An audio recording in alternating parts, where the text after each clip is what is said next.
Alors la réouverture se fait dans des mesures sanitaires qui évidemment ont été préparées pour permettre une visite en toute sécurité. Elle se fait avec une jauge de 60 personnes maximum dans le musée et puis sur des horaires qui ont été un petit peu aménagés. Donc nous sommes ouverts du mercredi au samedi, 4 jours par semaine, de 10h à 12h30 et de 14h à 18h. Donc tout le personnel est préparé, des aménagements ont été faits pour que tout se passe au mieux. Le port du masque est vivement conseillé à l'intérieur du musée et il est obligatoire pour l'ensemble du personnel. Alors la fréquentation habituelle en période estivale est assez importante, donc il est certain que cela va certainement amener à une réduction, mais on espère qu'avec la bonne volonté de l'ensemble des visiteurs, les visites vont pouvoir s'étaler et se dérouler dans des très bonnes conditions. Pendant cette période de fermeture, c'est sûr qu'on a continué à assurer une surveillance aussi bien de l'ensemble du bâtiment que pour assurer aux œuvres de bonnes conditions de conservation. Voilà.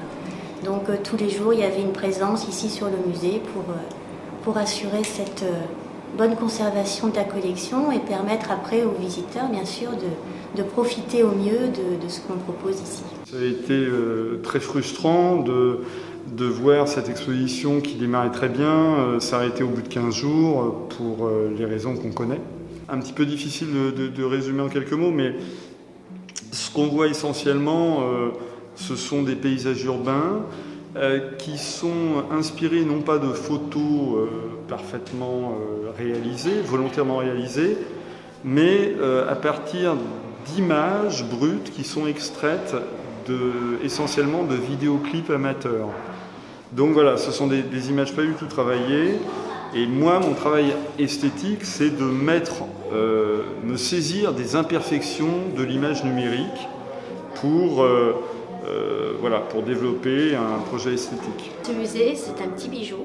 Ça fait 2 mois qu'il est en confinement, un peu comme tout le monde, mais il y a une vie quand même, malgré ce confinement, où tout le monde participe à la conservation des œuvres, pour qu'elles soient en bon état, surtout au moment de cette réouverture, en toute sécurité pour ce musée.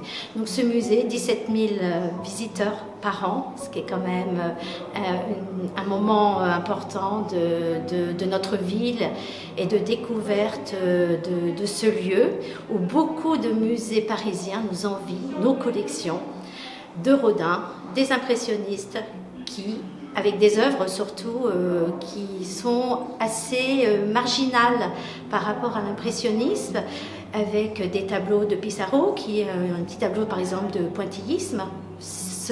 Pissarro n'a jamais travaillé le pointillisme, à part sur une œuvre qui se trouve au Musifort. Et comme ça, j'en aurai plein d'anecdotes à vous conter. Les œuvres de la collection permanente du Musifort sont des œuvres essentiellement du 19e siècle, donc notamment la deuxième collection de Rodin et puis les œuvres impressionnistes, pré- et post-impressionnistes. Ce sont donc des œuvres qui ont entre 150 et 200 ans, qui ont traversé les 2 grandes guerres. Et revenir aujourd'hui, les fréquenter, se ressourcer à leur contact, tout simplement fait du bien, tout particulièrement en ce moment. Donc on vous encourage à revenir nous voir et à revenir s'en délecter. La vie culturelle doit reprendre partout, que ce soit dans la ville, et en France et dans le monde entier. La culture est importante. C'est un moyen d'expression. Et puis je pense que vis-à-vis des mois qui ont été un peu anxiogènes, la culture va apporter à nouveau le sourire sur le visage des gens, même s'ils sont masqués aujourd'hui.